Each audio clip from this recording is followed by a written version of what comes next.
മണർകാട് പഞ്ചായത്തിലെ അനധികൃത auto stand നീക്കണമെന്ന് police ആവശ്യപ്പെട്ടു. വൺവേയിലേക്ക് ഓട്ടോറിക്ഷകൾ കയറ്റി പാർക്ക് ചെയ്യുന്നത് മണർകാട് കവലയിൽ വലിയ ഗതാഗതക്കുരുക്കിന് കാരണമാകുന്നതായി ചൂണ്ടിക്കാട്ടിയാണ് മോട്ടോർ വെഹിക്കിൾ ഡിപ്പാർട്ട്മെന്റ് അവിടെ നിന്നും ഓട്ടോ സ്റ്റാൻഡ് മാറ്റണമെന്ന് ആവശ്യപ്പെട്ടത്. നിലവിൽ ഇവിടെ ഓട്ടോ സ്റ്റാൻഡ് ഇല്ലാത്തതാണെന്നും ഈ സ്റ്റാൻഡ് ഗതാഗതക്കുരുക്കിന് കാരണമാകുന്നതായും കാണിച്ച് ഓട്ടോ തൊഴിലാളികൾക്ക് മോട്ടോർ വാഹന വകുപ്പ് താക്കീതും പെറ്റിയും നൽകിയിരുന്നു.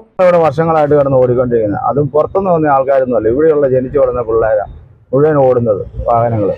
ഒരു നേരത്തെ അരിമേടിക്കാൻ വേണ്ടി വന്ന് കിടക്കുന്ന ഇവിടെ ബാക്കിയുള്ള കാര്യങ്ങളെല്ലാം ഭംഗിയായിട്ട് നടക്കുന്നുണ്ട്.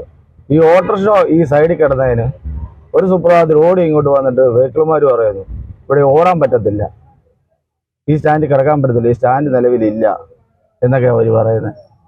ഇവിടെ കടന്നാൽ 3 ദിവസത്തേക്ക് പെറ്റി എഴുതി തരും, 250 രൂപ വീതം. അത് കോടതിയിൽ അടയ്ക്കണം, അത് അടച്ചില്ലെങ്കിൽ ലൈസൻസ് ക്യാൻസൽ, വണ്ടിയുടെ പെർമിറ്റ് കളയും എന്നൊക്കെയാണ് പറയുന്നത്. ഇതിൽ പ്രതിഷേധിച്ച ഓട്ടോ തൊഴിലാളികൾ പഞ്ചായത്ത് സെക്രട്ടറിയുമായി തർക്കത്തിലായി.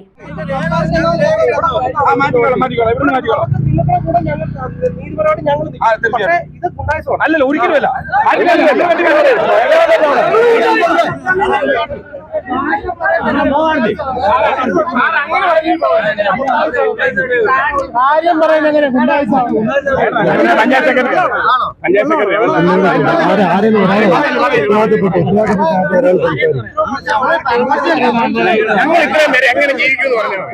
തുടർന്ന് നടന്ന ചർച്ചയിൽ ഗതാഗതക്കുരുക്കിന് കാരണമാകാതെ 6 ഓട്ടോറിക്ഷകൾ റോഡിലും മറ്റുള്ളവ പഞ്ചായത്തിന്റെ പുതിയ സ്റ്റാൻഡിലും ഇടാൻ ധാരണയായി. തുടർ ദിവസങ്ങളിൽ വൺവേ തെറ്റിക്കാതെ ശരിയായ റൂട്ടിൽ വണ്ടി ഓടിച്ചുകൊള്ളാമെന്ന് ഓട്ടോ തൊഴിലാളികൾ പഞ്ചായത്ത് സെക്രട്ടറിക്കും പോലീസിനും ഉറപ്പു നൽകി.